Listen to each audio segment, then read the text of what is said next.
Saludos amigos, como publicamos en un pequeño video anterior, hablaremos de la batalla de Normandía. En este primer video hablaremos de esos datos y curiosidades para llevar a cabo la invasión, como la decisión para elegir el día y el mes, así como también de las fuerzas aerotransportadas poco explicadas y que muy poco se sabe de su gran importancia en el desarrollo de esta batalla.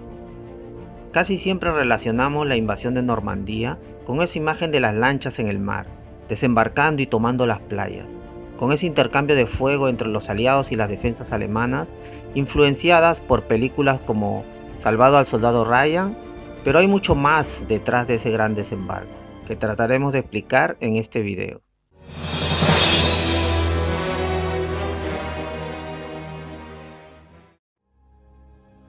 Southwick House es un grandioso edificio en Inglaterra, con una fachada de estuco y una entrada porticada. A unos 8 kilómetros al sur, la base naval de Portsmouth y los fondeadores que se extendían más allá aparecían repletos de naves de distintos tamaños y tipos, grisáceos buques de guerra, barcos de transporte y centenares de lanchas de desembarco, todos ellos amarrados unos a otros. El día D se había fijado para el lunes 5 de junio. La Marina Real Británica había tomado posesión de la mansión en 1940. Era el cuartel general del almirante Sir Bertrand Ramsay, comandante en jefe de las fuerzas navales. Era también el puesto de mando avanzado del cuartel general supremo de las fuerzas aliadas, al mando del general estadounidense Dwight Eisenhower. Las baterías antiaéreas situadas en las estribaciones tenían la misión de defender la zona, así como un arsenal naval a los pies de la montaña, de posibles ataques de la Luftwaffe. El equipo meteorológico al servicio del cuartel general estaba bajo las órdenes del Dr. James Stack, un escocés alto y flaco, de rostro severo y con un acicalado bigote. Era el máximo experto en meteorología del país en la vida civil. Acababa de ser nombrado capitán de la RAF, con el fin de que gozara de la autoridad necesaria. Desde abril, Eisenhower había estado probando a Stack y a su equipo, exigiéndoles previsiones meteorológicas para 3 días, para después contrastarlas con la realidad. El jueves 1 de junio, un día antes del fijado para que los buques de guerra zarparan, las estaciones meteorológicas indicaron que se estaba formando áreas de depresión al norte del Atlántico. La marejada en el Canal de la Mancha podía mandar a pique a las lanchas de desembarco. Las nubes bajas y la mala visibilidad suponían otra gran amenaza. Stack sufría la falta de acuerdo entre los departamentos meteorológicos británicos y estadounidenses. Ambos recibían los mismos informes, pero los análisis de uno y otro no coincidían.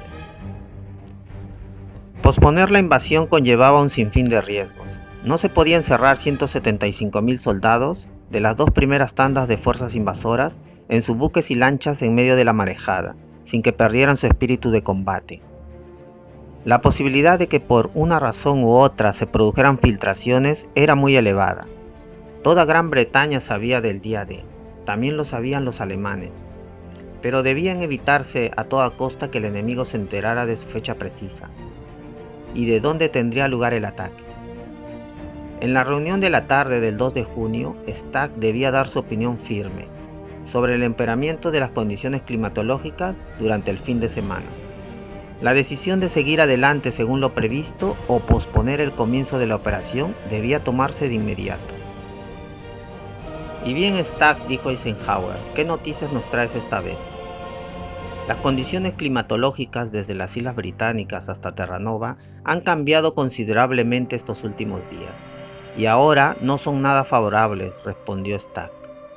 Eisenhower, bastante nervioso, intentó indagar más acerca de la situación previsible para los días 6 y 7 de junio.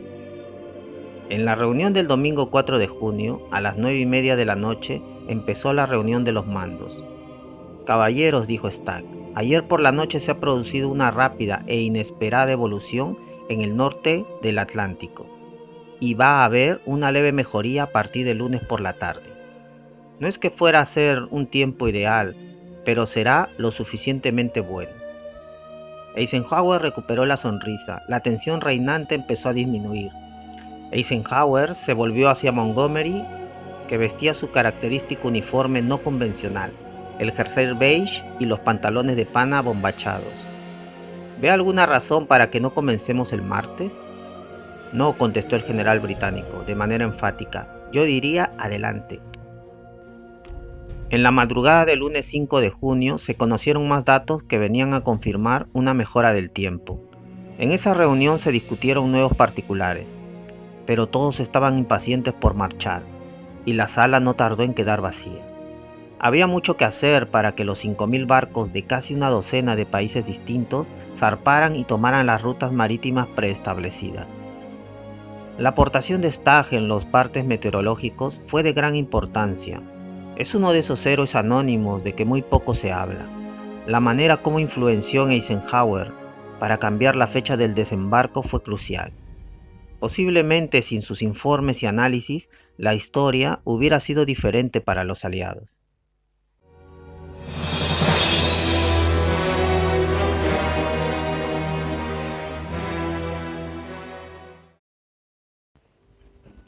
El comandante supremo, acompañado de unos periodistas, se dirigió aquella tarde al aeródromo de Greenham Common para visitar a los hombres de la 101 División Aerotransportada de los Estados Unidos. Estos soldados debían despegar a las 11 de la noche. La 82 había permanecido estacionada en las inmediaciones de Nottingham, mientras que la 101 había sido distribuida por los condados que rodean el oeste de Londres. Muchos hombres intentaban no pensar en lo que estaba por venir. Algunos paracaidistas examinaban sus equipos principales y de reserva. Otros escribían la última carta a sus familias. El general Maxwell Taylor advirtió a sus hombres de la 101 que combatir de noche daría lugar a una gran confusión. Iba a resultarles difícil distinguir a los de su propio bando del enemigo. Por esta razón debían combatir con cuchillos por la noche y recurrir a las armas de fuego únicamente cuando hubiera amanecido. El general de brigada Slim Jim Gavin de la 82 Aerotransportada tal vez fuera el más comedido en su alocución. Soldados, dijo, lo que vais a vivir los próximos días no lo cambiarán ni por $1.000.000, pero tampoco os gustaría repetirlo con mucha frecuencia. Para la mayoría de vosotros será la primera vez que entréis en combate. Recordad que estás ahí para matar, o los que moriréis seréis vosotros. Gavin causó una gran impresión entre sus hombres. Después de aquel breve discurso pronunciado en tono pausado, uno de ellos dijo, creo que lo hubiéramos seguido hasta el infierno. Muchos afeitaban la cabeza al estilo mohicano, se pintaban la cara de negro, otros añadieron rayas de pintura blanca para conseguir una apariencia de ferocidad. Sus trajes llevaban el emblema de su división en el hombro izquierdo y la bandera de su país en el derecho, como lo hemos visto en la serie de televisión para la BBC Hermanos de Sangre. Por cierto, serie súper recomendable. Muchos de estos paracaidistas llevaban cartucheras cruzando el pecho, al estilo Pancho Villa. Los cascos de camuflaje Conrec tenían fijado en su parte posterior un botiquín, que contenía vendas, 8 pastillas de sulfamidas y un par de dosis de morfina inyectable. Una primera contra el dolor y una segunda para pasar a la eternidad. Tenían sus propias supersticiones, varios de ellos vaticinaron su muerte. Un soldado recordaría a un muchacho de cabello liso y muy rubio, llamado Johnny. Estaba ahí de pie, con la mirada clavada en el vacío. Me acerqué a él y le dije, ¿qué ocurre, Johnny? Él respondió, no creo que salga viva de esta. Yo le dije, tranquilo, todo irá bien. Le di unas palmadas porque parecía aturdido. Al final, fue uno de los primeros hombres que cayeron en Normandía. Todos los aviones de la invasión fueron pintados en el último momento con rayas negras y blancas en el ala y fuselaje, para que los barcos aliados pudieran identificarlos con menos dificultades. Cada avión debía transportar a un grupo de entre 16 y 18 hombres. El primero en montar era un sargento, que se colocaba en la parte delantera del avión, mientras que el comandante del pelotón era el último en hacerlo. Un soldado preguntó al sargento si era cierto que tenían la orden de disparar a quien se negara a saltar. Eso es lo que me han ordenado, respondió. Lo dijo con tanta delicadeza que todo el mundo quedó callado. Durante la hora anterior a la medianoche del 5 de junio, el rugido de los motores de centenares de aparatos aéreos que cruzaban el cielo en constante flujo pudo oírse por las aldeas y pueblos próximos a los aeródromos del sur y centro de Inglaterra. Hombres en pijama y mujeres en camisón salían a sus jardines para mirar a lo alto y contemplar el desfile de aviones de aquella armada aérea aparentemente interminable. Ahí van, pensaban instintivamente. Algunos volvieron a entrar en sus casas para arrodillarse ante la cama y rezar por los que partían. 3 divisiones aerotransportadas sobrevolaron Inglaterra a bordo de un total de más de 1.200 aviones. La 6ª División Aerotransportada Británica se dirigió hacia el este del río Orne, para proteger el flanco izquierdo de las tropas de Montgomery.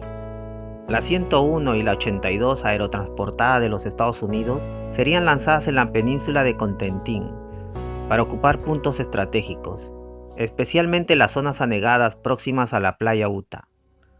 Los objetivos de estas fuerzas eran volar puentes, carreteras, puestos de artillería en los pueblos próximos a las playas. De esta manera, los puestos de playa quedarían aislados de refuerzos. El teniente general alemán Reicher, al mando de la 711 División de Infantería, en la región situada al este del estuario del Orne, se había quedado hablando en el comedor de oficiales hasta altas horas de la noche. Cuando iba a acostarse, él y sus compañeros oyeron el ruido de motores aéreos. Los aviones volaban tan bajo que nos pareció que iban a rozar el tejado, escribiría más tarde. Había luna llena. Cogí mi pistola, salimos y pudimos ver varios aviones sobrevolando el puesto de mando de nuestra división. Y entonces oí un grito: ¡paracaidistas! Los paracaidistas iban cayendo por los 4 costados del cuartel general de mi división. Las piezas de artillería de 20 milímetros del sistema cuádruple, situadas en el principal punto de defensa, comenzaron a abrir fuego.